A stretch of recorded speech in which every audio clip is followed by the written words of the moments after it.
Welcome back to the MetaMinds podcast. At MetaMinds Online, we are a mentoring service empowering conscious people to destroy their limiting beliefs and live the life of their dreams. And on today's episode, we're going to be telling you how your life is a lie. Sorry about that, Eamon. I just want to let them know that everything in life is a lie, and there's inflated online perception, there's inflated offline perception, and everyone is trying to fight for attention. And just be aware that a lot of things are being lied to on the daily. And we're very easily manipulatable. And good word. Yeah, our minds can be shaped to however people want them to be. Mm-hmm. So we'll wrap up the podcast there. Good one. So that's what's coming in this episode. So stick around. Yep. So I suppose to dive into it, to really just kind of present the concept, the main thing is that, as you mentioned, literally everything that you believe is a lie, and that's partly because of, your own ego and how you actually structure beliefs in your brain, but we'll stay away from that for now. Basically, a lot of the information that you have in your brain and a lot of the way that you perceive the world is based on how other people want you to perceive the world, and I suppose we'll just throw up all of the information and then dive into it a little bit. Yeah. So one element of it is that, even though you think that you are living a life, right? And, you're walking around and you perceive everything in a particular way, and you're like, there's no way because I perceive it in my way and it's coming from me. It's your truth. Exactly, you're living it's your truth. Yeah. There's just so many elements and layers of things that are stacked on top of that are actually tricking you into believing that you perceive it in a particular way when it's actually truly another way. So there's no way to actually truly perceive something raw as it is. Mm-hmm. That's just impossible because there's different layers to it. You have your own ego and you have the way other people have perceived it. Mm-hmm. But to zoom out a bit, the system in the planet has been created by people, And there's positives and negatives. People aren't always trying to manipulate you, but some people are, Yeah. But some people are just trying to do something in their life, whether they're trying to help other people or make money or a bit of both. And they're just using particular words and images which very easily manipulate your brain into perceiving things in a particular way. Yeah, that's exactly right. And I guess what you alluded to there as well is that every experience is subjective. It's almost impossible to have an objective experience because everything's subjective. Everything that you've built up to this point, your belief systems, your values, the people you have around you, all of that is unique and subjective. So it's almost impossible to be objective. So I guess it's the idea that it's kind of that ego management thing. It's holding everything loosely, whatever values and beliefs you have, just hold them loosely. There's someone out there that probably disagrees with you and that's their truth, and you're living your truth. But who's to say which truth is right? Because nothing is right. I disagree with you. Really? Yeah. So I think your truth is wrong. Wow. And you're presenting it on this podcast when I'm living my truth. So. Well, the way that you're saying it is very egoic. Oh, wow. Are we doing this? Right here live on the podcast? Right now, live. So there's a prime example that your whole life is a lie. So what we really want to dive into here, the larger concept is that basically everyone online is lying. And we kind of presented the concept, but it really comes down to the online space because everyone is online now. And chances are, if you're in a target audience and our statistics are right, our analytics are right, then you spend a lot of time on the internet, okay? And we do too, okay? And yeah, pretty much everyone online, as I said, is a prime example is, we'll just call ourselves out here, on Instagram. And this is where a lot of it kind of has run rampant over the last few years. You look at Instagram when it initially started and you're like, this is a pretty cool platform. And very quickly, almost everyone has fake followers, which is the first thing. And, it's so easy. You go on one of your favorite accounts or people you follow, accounts, and they have these followers. And even if you think that they have fake followers, very slowly that just fades away in your brain, and every time you come to their profile, you perceive them to be of a particular value, which is very high value, when that's actually not true. And they've, that number is so powerful, even though it's not real, and even if you're aware that it's real. But yeah, they put different things in their bio, which is going to, it's called copywriting, and it's a marketing technique, right? And a lot of people, as we said, could have great intentions, but they might have negative intention. So to get back to our bio, it says #1 personal development podcast. And because we have actually been voted the #1 personal development podcast by Podchaser. Shout out. We love you. Which is essentially the IMDb of podcasts. So there is a level of authority to that. But, you know, it's not, we haven't like charted #1 on like Apple Podcasts worldwide or anything like that. But just that sentence, the way you read it, you know, it's like, even myself, I'm like, damn, Metamize is killing it. You know, our podcast is lit, yo, nah. Yeah. But, you know, it shapes your perception. Exactly. And the difference between personal development podcast and #1 personal development podcast, it immediately creates something in your mind. You actually put status to us. You know, you put value on #1. So it's not a lie, but we're kind of adjusting it in a way so that we're trying to put a little bit more credibility to us, I guess. And again, it's something that has happened. We are ranked #1, but it's something that we had Podchaser in the title, and we decided to remove that as an additional kind of thing to... Well, we ran out of characters. Yeah, we ran out of characters. But, Sorry, you know, Podchaser. you see it all the time. Like, I've been on so many Instagram profiles, and they just say #1 podcast. And you're kind of like, but where? Like, where are you #1? But the reality is that's enough for most people to look at it and go, oh, that's cool, and then keep scrolling. You know, they're not actually going to message them and go, where's the link? You know, or I don't believe you. Like, it's very unlikely anyone will call you out on that. No one checks, yeah. So the reality is, like, it's that whole idea of you're fighting for attention, and so many other podcasts are out there, or so many other whatever you're doing, gaming videos are out there. So you have to stand out. And that's kind of that call to action of like, well, this is what makes us different. You know, there's a reason why we're #1.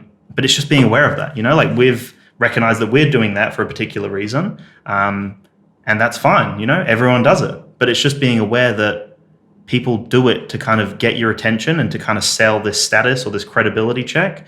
But some people go too far, you know, and that's kind of what you need to be aware of. Yeah. And well, yeah, I mean, with the fake followers thing, like that's just huge. And as I said, runs entirely rampant across all social media, really. Except I think YouTube, I suppose. Yeah. But yeah, a lot of people, they don't actually foster a community. It's just this number. And then you immediately, have this status and you associate this to them, which again is like, you know, our brains have not developed to actually be able to accept that somebody has 1 million people following them. Like that's just not, you know, somehow we invented this crazy thing called the internet, and that's how you're listening to us right now. And yeah, as cavemen, there's just no way conceptually that we could, you know, I forgot what... Can't even comprehend it. Yeah, I forgot what the principle is, but it's like you're basically not supposed to know more than 150 people in your entire life. You can't really recognize more people than that. Yeah. So yeah, when you see somebody that has that, your brain just goes, it's off the charts because you recognize that they are a person of like very high status, you know? And we're almost desensitized to these numbers now. Yeah. Like, you know, you look at some of these people, they have over 100 million followers. It's like, imagine that many people crammed into a space. Like, you can't even comprehend that. Yeah. There's no physical way. And it's just like, it's nothing. It's like, oh, another person's gone over the 100 million mark. And I remember when I was watching like YouTube videos quite consistently, the whole billion views was this whole anomaly. It's like, oh, no one's made a billion views now. And now lots of music videos will bump over that mark quite easily. You know, they'll trickle through 1 billion and now it's just nothing. Now people are like 10 billion views is the next thing. And the relevance of that is the fact that it is a number and it's kind of losing a little bit of its essence now. You know, like the reality is I personally would prefer a community of people who are engaged, like a tribe, over hundreds of thousands of people who are just there, just because they're there, or fake followers, like you said. Well, it's not about you, Dan. It is. It's about the listener. This is what we're doing it for.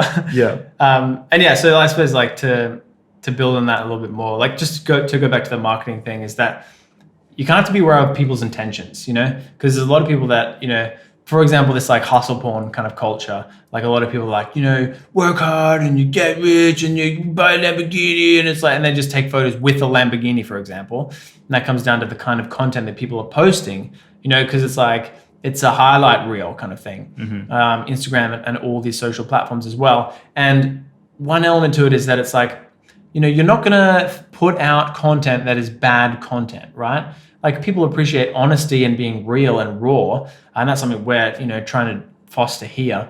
But like, you know, if you did drive a Lamborghini for a day, you're not going to be like, oh, look at me in my Ford, 2000 car. Station wagon. Yeah, exactly. It's like you're probably going to post a photo of the Lamborghini. For sure. And if it's you posting that photo, you're probably not doing it to manipulate everyone. You're just like, this is a cool photo of me doing a cool thing. Yeah. I'm going to put it out there. Exactly. And if it supports your brand, that also helps you as well, And you could be manifesting those dreams as well, by surrounding yourself with really nice luxury cars. But if somebody's trying to sell you an online course for how to buy your first Lamborghini and they're posting photos of Lamborghinis and they have 100 million followers, probably be a little suspect of that. You know what I mean? So people's intentions behind different things, like marketing as a whole is just literally human manipulation. Yeah. And to dive a little bit deeper on it, they're literally just diving into your emotions and trying to latch onto your emotions to actually get you to do things.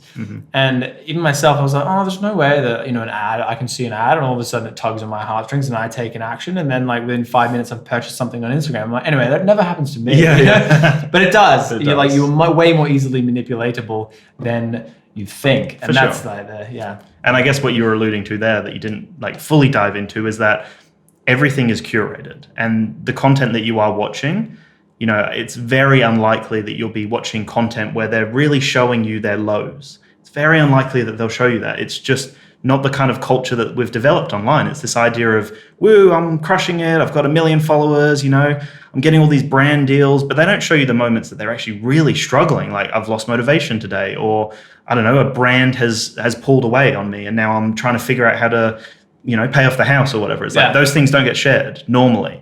And that's the problem. So you only see these amazing positive things and then the comparison trap kind of creeps in there. Yeah. But I guess it's just being aware that everything you're watching for the most part is curated. It's something that someone or a team of people have developed so that they can, like you said, tug on an emotional heartstring, whether that's status or entertainment or whatever it may be. They're trying to get something out of you. And for the most part, they don't seem to dive into those other emotions, negativity or aggression or the comparison trap or whatever. So I guess that's what you were trying to say. We are trying to show more of that side, like talking about ego, talking about comparison trap. These are things that everyone experiences. And maybe now with podcasting, it's more of a common space to talk about it. But even then, still, there's a lot of curated content. So I guess really, same with a lot of the things we have, it's being aware that for the most part, they're trying to market something or sell something to you. And that's kind of the essence of it. Everything online is a lie, really. Everything's inflated. And like another prime example that I literally just thought about, which is about us. For example, we have a self-development podcast.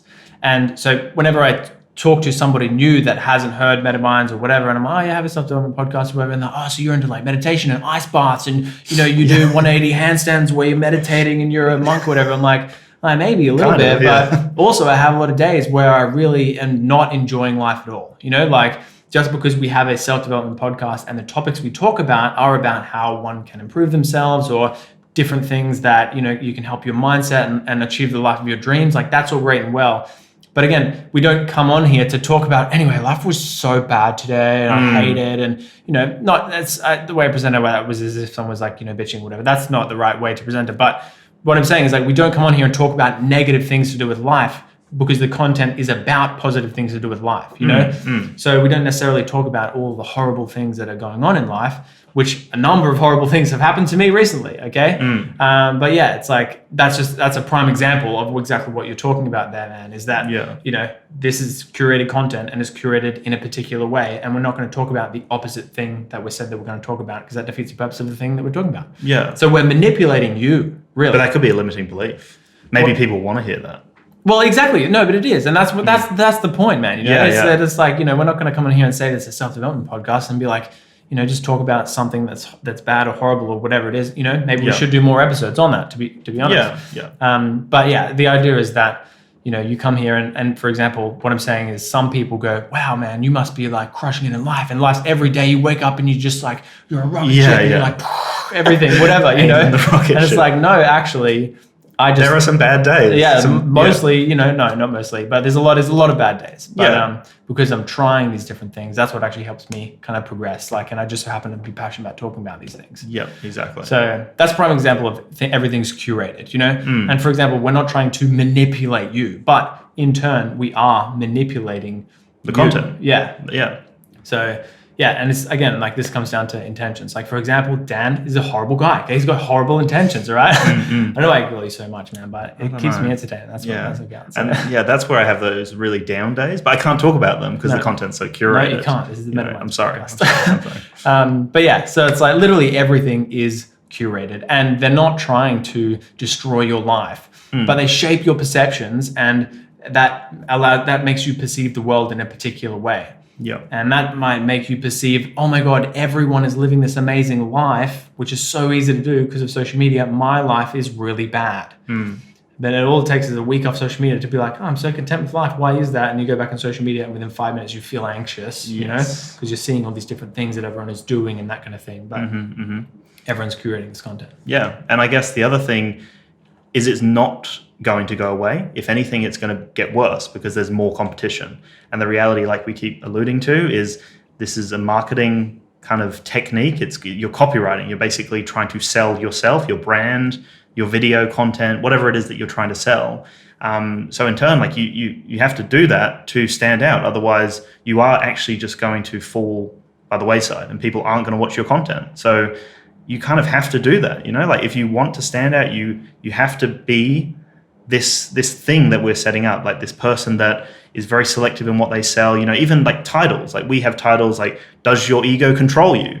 It's like, that is trying to get people to think and then click on the video and then question something in their lives. But if we just said ego. Episode 1. Would you click on it? Probably not. Yeah, okay? Probably not. I wouldn't click on it. So like you have to kind of fall into that trap. Yeah. But it's being aware, if you are a content creator, you know, being aware of what you do put out into the world. And for example, with that example of, you know, does your ego control you? In the video that we put up, we actually have some content in there where we're talking about the ego and how it can control aspects of your life. So in this clickbaity day and age that we live in, we're kind of clickbaiting to some extent, but we're delivering on the clickbait. Yeah. So, and that's kind of how you have to do it nowadays, you know? It's the culture we're in, it's not going to get any different. It's just marketing, yeah. Yeah. And you have to play the game if you want to actually do anything online, is what you're saying. Yeah, exactly. And, you know, I'm sure, again, the listener, like, you know, just put yourself in the situation of when you have clicked on a YouTube video that has said a particular title that has sparked your interest and you click on it and they don't deliver on that thing, you're going to be clicking the dislike button and you're going to be bouncing out of there real quick, right? Like I guarantee you've all done it and you're all probably have a smirk on your face because you're like, yeah, I've done that a few times because I have as well. But if you know, a title, you know, I'm a bit skeptical about, you know, click on a title being like, you know, how to unlock your dream life or whatever. If it's MetaMinds, you should probably click on it. But then if they deliver on that content, I'm like, that's sweet. I'm going to actually leave a comment and get engaged with this content because they did deliver on that thing. And I love when people do that, you know? Yeah. So yeah, literally. Thought-provoking, you know? Yeah. There's something in there. That's it. And I guess something we spoke about before we started this podcast, we've spoken a lot about the online space, but I think it's really important to also recognize that this happens offline as well. And the example that I was telling you before this is that, you know, when people tell a story to a friend or a family or a group of people, you've most likely told that story more than once to your network or maybe your work colleagues or whatever it is. And that story seems to change every time. You're not going to repeat the same story. And also our memory is not fantastic. So if you tell that story 2 years from now, you're probably going to miss a few details. And you'll notice a lot of people will also over deliver on something. They might lie about something unintentionally, like they're not trying to hurt anyone. Well, sorry, intentionally. They're not trying to hurt anyone by saying, I did 5 things instead of 2 things, but they're almost trying to sell it. They're trying to sell the story as something that will grip you. They're trying to hook you with a bit of a wow factor potentially. So I've done this, you've done this, everyone has done this. Yeah. Like we don't tell the truth all the time. It's a kind of a little white lie. And the reason we do this is because we're storytellers, we're human beings, and we try to sell a story and hook someone in. So yeah, that's another thing. It's an impulsive thing in the moment as well. Yeah. You can find that it's like you'll go in with all great intentions and all of a sudden you're like, yeah, and anyway, there was like 20 people there when there was like 2 people there. Yeah, exactly. That's probably a bit over, you know, inflated. Yeah. But like you're just in the moment and then you'll be like driving later on and you're like, why did I say that? Like, it's just not true. And I just made that up and injected that in the conversation. Exactly. Or just rounding things up. Like maybe you got a new job and you maybe getting 82,000 a year. You're like, yeah, the job's like 90,000 Yeah, a year. yeah, straight up. It's like, it's a little white lie, and it's not true at But all. it makes you seem a little bit cooler, and that's your ego. Exactly. And this is really hilarious. I have this one friend, which I seem to call out all too often on the podcast. Sorry, bud. But no, this is fantastic. I love him for it. But he does this a lot, man. And he's a very, confident character, and he's always, captivating the whole room when he's telling a story and he's getting into it. And like, he'll just say something like that. And then like 30 seconds later, he'll be like, wait, sorry, that was a lie. I made it up. You know what I mean? So he has this self-awareness in the moment, which is so good, because like if you're actually around that and you see someone call themselves out on that, which can be hard to do in the moment, because if you say it and then everyone's like, oh, and you're like just rolling with it and you keep going, you're like, yeah, everyone's feeding off this or whatever. But if you can have that self-awareness in yourself and you're like, oh yeah, no, sorry, wait, I just made that up anyway, it was 10. But anyway, let's keep going. Yeah. It's really cool when you see someone do that, because you're like, it is fine to do that. But like a social convention would be that it's like, oh, but I can't go back on what I just said. I have to commit to this lie now. You know what I mean? But it's like, that's a social convention, and that's one that I subscribe to. But when I have this friend that challenges that social convention, I'm like, oh, it's like everyone does it. You just be like, oh, sorry, I don't know why I made that up just then. I'm a human. So anyway, this is what it was, and let's keep talking about it because it's cool, Yeah, exactly. And I think another thing that I have noticed, like I've done this before, where you might be telling a story and you get this sense that the other person might not be interested, and you're kind of telling it and you're building it up, and in your head you're like, this was amazing because it really impacted me, or I think that this other person may resonate with it or really appreciate it. But you kind of get the idea that, okay, they don't really care, or that I've lost them. And then you will kind of inflate it, or you will slightly tweak it a little bit. And I think everyone could resonate with that. Like, I'm sure most people have done that. But I find that seems to happen like subconsciously for me when I notice that maybe I haven't captivated someone fully. So like, I've really tried to be aware of that, and I will do similar to what your friend does, where I'll go, actually, that was a lie. I didn't actually do that or whatever.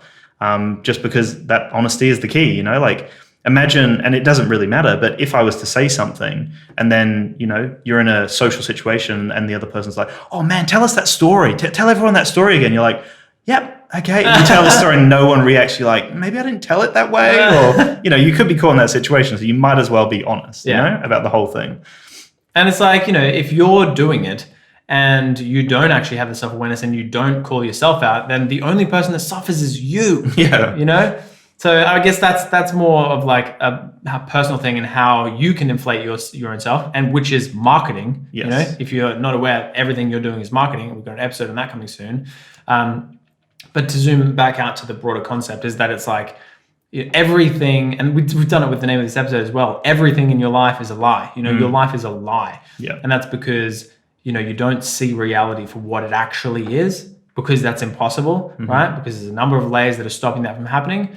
But the largest layer that seems to go unrecognized, or you recognize it but then you forget it, is this level of everyone has their own agenda that they're adding on to shape your perception of reality. And, there's been studies that have come out about, Facebook and different advertising or whatever, and you just see an ad a number of times. And this is why it's happening right now. There's a local election in our area, and people just, I don't know how it works. They just pay them to drive around with a trailer with like the face of the person on it.